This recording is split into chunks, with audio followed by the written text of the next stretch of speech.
亚速团在经历过马里乌波尔围城战后呢，几乎全军覆灭，因其出色的表现被收归正规军，复活后更名为第3突击旅，接着便突击了安德里夫卡，击溃俄军第72旅。大家都以为这是一场碾压战，然而10月23号的报道呢，却告诉我们，俄乌战场上的每一场战斗都是血与火的较量。今天咱们就来看看第3突击旅的复活战是怎么打的。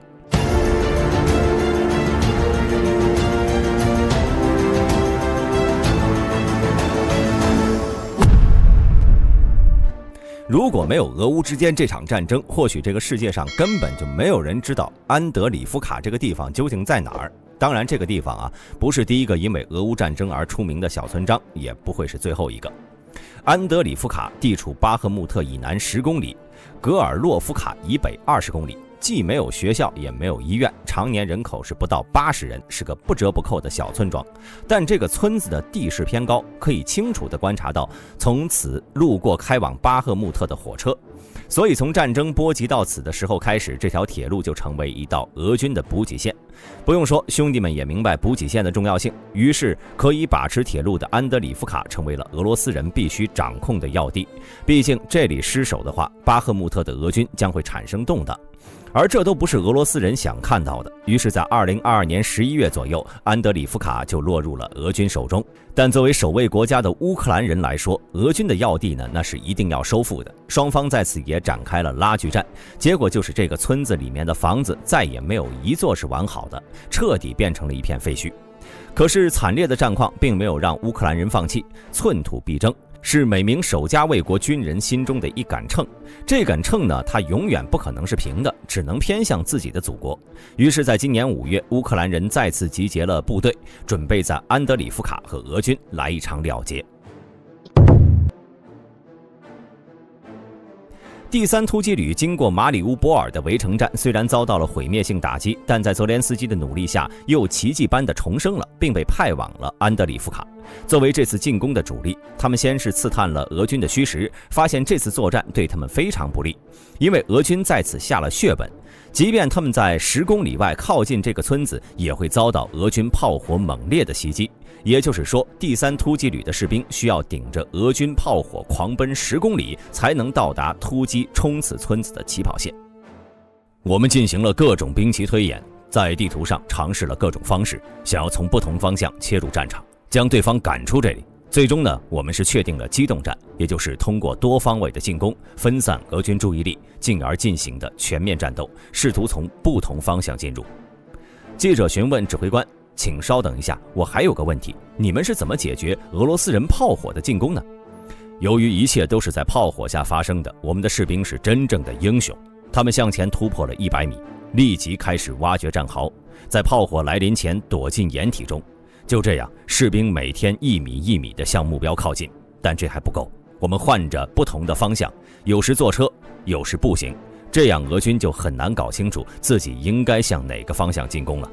终于在8月底，乌军包围了安德里夫卡。可是这样的战术虽然减少了伤亡，也暴露了很大的问题。边防联合部队负责人弗拉基米尔·罗曼尼夫表示，虽然我们的士兵很勇敢，每1米的战壕都是战术的体现，可如果我们失去了任何一个阵地，俄罗斯人都可能会来到我们的后方。其实第3突击旅的指挥官早就想到了这个问题，当他们抵达突击起点时呢，士兵就筑起了严密的防守工事，无论是无人机还是自杀式无人机，都会被士兵在第一时间击落。然而俄罗斯人呢却毫不在意，还在不停地进行着轰炸。但真正让俄罗斯人安心的，并不是友军密集的炮火，而是藏在地下的隧道。俄军呢在安德里夫卡的地下隧道一直连接到了奥德拉季夫卡，他们的弹药和给养通过它运输，增援部队也通过它进入。在乌军推进到村子最外围时，这个隧道就成了和俄军与外界最后的连接方式。乌军呢通过观察也发现了俄军的秘密，可他们却没法堵上这个补给线。如果这条隧道一直存在，那么乌军将会被俄军拖死在外围，这让第3旅的指挥官感到了压力。或许是乌军的压力实在太大，也传染到了隧道里的俄军第72旅。他们望着深邃的隧道，开始做不必要的担心，害怕乌军找到隧道入口，给他们来个2头堵。而且更害怕乌军往隧道里灌点什么。于是他们做了一个神奇的决定，他们仅在被包围后的第2天就亲手把这个生命通道给炸了，美曰其名，掐断乌军进攻路线。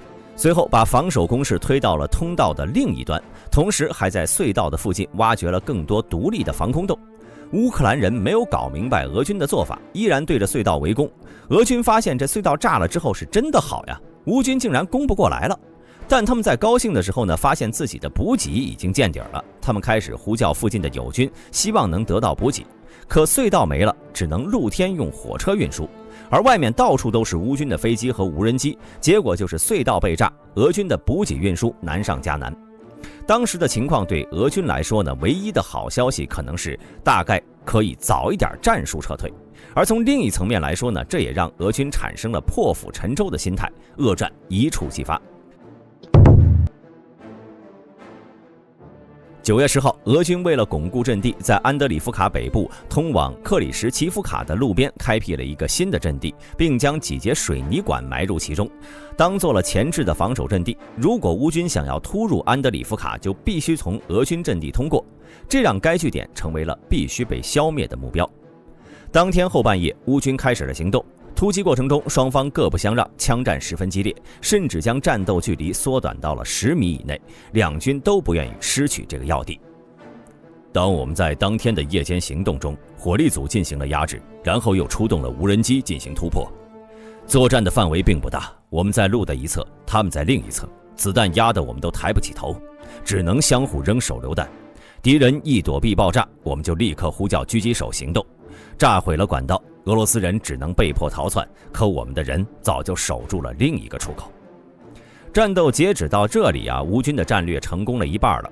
由于管道里还有人，他们无法通过，只能继续作战。管道中幸存的俄军作战勇猛，也明白如果退却的话，督战队也不会放过他们。激战在白天继续进行，然而让所有人都没想到的是，俄军的炮兵极其疯狂，眼看着阵地上还有自己人，他们还是降下了炮火，烟雾瞬间吞噬了所有人。无论是乌军还是俄军，这一战呢让第3突击旅损失惨重，乌军只得重新集结部队。俄军呢抓紧时机准备突围，可是乌军的战斗意志坚决，俄军突围失败，再次龟缩回了管道。我们对老计划做了一些调整，在俄军管道周围做了火力压制阵地，但主角呢却不是火力组。晚上的时候，乌军再次发起进攻，一名士兵在火力组的掩护下冲到了管道口，在俄军反击的间隙向管道中投掷了大量的炸药。一声巨响后，俄军的攻击也平息下来，但这时候呢，没有人敢上前查看，直到早上乌军才清点了管道，此时呢，里面只有13具俄军士兵的尸体了。经过此战，乌军将冲刺阵地向安德里夫卡向北面推进了近100米。此时呢，第1营已经做好了突进准备。我们进行了侦查，发现有机会突入安德里夫卡了。我们意识到机不可失，失不再来。突击安德里夫卡的战斗接踵而至。9月12号，打红眼的俄军在村子南部的公墓筑起了新阵地。可是乌军进攻并非单一的突进，他们在南部的外围安排了佯攻部队，双方在接火的第一时间就进入了白热化阶段。在俄军的72旅硬顶的时候，俄军的督战队选择了撤退，他们悄悄地离开了安德里夫卡。此时北面乌军的主攻部队也开始了行动，25名勇士在俄军的炮火下突入了村子最北部的街道，并开始挨个房间的清剿俄军。然而最可怕的事情还是发生了，第一次袭击后只有2个队员还是完整的，冲锋队员西卡奇和排军1福克斯。西卡奇给他们包扎，监测他们的状况，才幸免于难。抱歉，大兵用完整这个词语来形容啊，因为实在是过于惨烈了。突击队在战斗的过程中呢，中了俄军的机枪手埋伏，4名勇士阵亡，其他人呢也受了不同程度的伤。后备队很快接手了突击队，并带着他们离开战场。但更糟糕的是，村子里还有俄罗斯人的蝴蝶地雷。这种地雷呢虽然不致命啊，但在战场上救治伤员必然会付出高昂的代价，而这给俄军围点打援的机会。虽然困难重重，可是乌克兰人依然很快占领了全村。9月13号，时任国防部副部长汉娜·玛利亚尔迫不及待地宣布，乌克兰武装部队占领了安德里夫卡。然而，这种急匆匆的宣布方式并不能给前线带来好运，恰恰相反的是，这会让俄罗斯人更加疯狂。他们会用炮火全力覆盖村子，那么来不及撤退的乌军将会受到更大的损失。于是第三旅的电报频道并不急着发出消息，只是说明战斗仍在继续。直到第二天，第三旅才在电报里通报了胜利的消息。紧接着，如同预判的一样，俄军的炮火覆盖还是如约而至了。乌军躲在防御工事中，等待着下一步行动。就像他们在电报里说的那样，战斗仍在继续。安德里夫卡里还有不少俄军的士兵，他们躲藏在大大小小的洞里，随时准备着给予乌军士兵致命一击，所以清剿行动迫在眉睫。当天下午4点左右，乌军的支援部队从东面赶来，不过他们在路上并不太平。来安德里夫卡很是艰难，我们在俄罗斯人炮击的间隙，从一个掩体跑到另一个掩体，而且只前进了数百米。这样的行进方式，我们保持了7个小时，前进了只有4公里。虽然士兵们只带了必需品，但负重依然高达40公斤。安德里夫卡以前都是大山，我记得在那座山上有非常美丽的景色，远处还有美丽的田野。可现在村庄消失了，我们到达时没有看到任何一栋完整的建筑，一切都被炸毁了。加尔他们来时顺道切断了俄军的铁路运输线，并在村子西面找到了俄军的地下掩体。接到清剿命令后呢，加尔带着人开始了工作。在一间地下室里，听到有人大喊：“救命！撤退！求求你，我投降了！”没多久，士兵确定了他的身份，俄第72旅的一个营长。经过审讯呢，加尔从他口中得知了一些消息。在俄军炮火的掩护下，他们带着120名士兵进入安德里夫卡。在侦查周围的情况后呢，他发现安德里夫卡远不像上级说的那样，村子已经有一半落入了我们的手里。看来这场战斗中呢，信息还是有很多不透明的地方。后来为了掩盖该营长被俘的事情，乌军选择了报告他已经死亡的消息，也就是我们在1个月前听到的3个击毙营长中的一个。此时被围困的俄军准备突围，可惜大部分都没有成功，除了被乌军拦截的，其余大部分被其友军的炮火给消灭了。清剿任务进行的并不顺利。9月15号，俄军的抱团突围崩溃，变成了大面积溃逃。可是俄军的炮弹可不长眼，乌军为了避免不必要的伤亡，飞起了无人机开始劝降，效果不错。聪明的俄军选择了投降，俘虏得到了水，并且活了下来。只是这些俄军俘虏喜欢抱怨，他经常抱怨他的指挥官不负责，但是在认清现实的状况后，要么他开始信任我们，要么他能想出更好的办法离开这里。很明显，他选择了前者。他问我能否送他去医院，因为他还活着。最终，这名受伤的俄罗斯人被送上了担架。